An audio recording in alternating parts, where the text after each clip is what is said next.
মেদিনীপুর শহরে মির্জাবাজার এলাকায় রয়েছে জোড়া মসজিদ এবং রয়েছে খানকাহ শরীফ, যাকে ঘিরে মুসলিম সম্প্রদায়ের মানুষেরা বিশেষ উৎসবে মেতে ওঠে প্রতি বছর। মক্কা মদিনার পর তাদের দ্বিতীয় তীর্থক্ষেত্র হল এই বাংলার এবং পশ্চিম মেদিনীপুরের এই জোড়া মসজিদ। এই উরুস উৎসবকে ঘিরে এবারও সেজে উঠেছে মেদিনীপুর শহরের জোড়া মসজিদ। মৌলা পাক হযরত সৈয়দ শাহ মুর্শিদ আলী আল কাদেরীর প্রয়াণ দিবস উপলক্ষে উরুস পালিত হচ্ছে।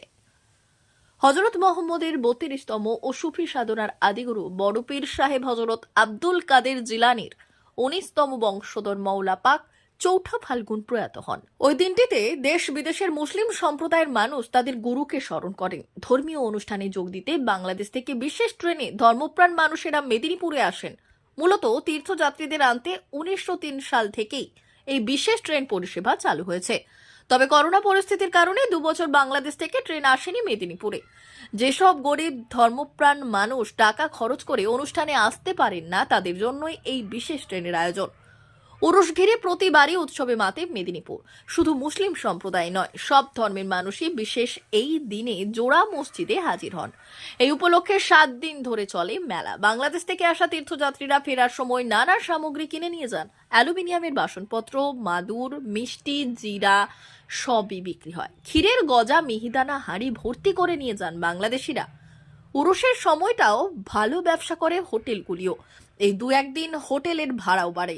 সব মিলিয়ে একদিনের উৎসবেও চাঙ্গা হয় শহরের অর্থনীতি।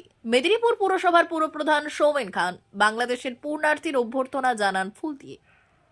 তীর্থযাত্রীদের জন্য জল ও টিফিনের ব্যবস্থা করা হচ্ছে, যাতে তীর্থযাত্রীদের গন্তব্যস্থলে পৌঁছতে অসুবিধে না হয়। সেই জন্য যোগাযোগ ব্যবস্থার বিভিন্ন সংগঠনগুলির তরফে একাধিক ব্যবস্থা করা হয়েছে।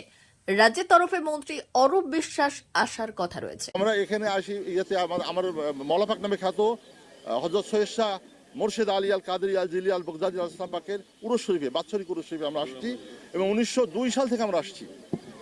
উনি ১৯০১ সালে উনি ইন্তেকাল করেন। এরপর থেকে প্রতি বছর এই উরুস শরীফ উদযাপন হয় এবং প্রতি বছর আমরা বাংলাদেশ থেকে এই ভারত সরকার এবং বাংলাদেশ সরকারের এই যৌথ উদ্যোগে আয়োজিত এই ট্রেনের মাধ্যমে আমরা আসি। না, ইনশাআল্লাহ আমাদের কোথায় কোনো সমস্যা হয়নি। আমরা খুব ভালোভাবে এসেছি।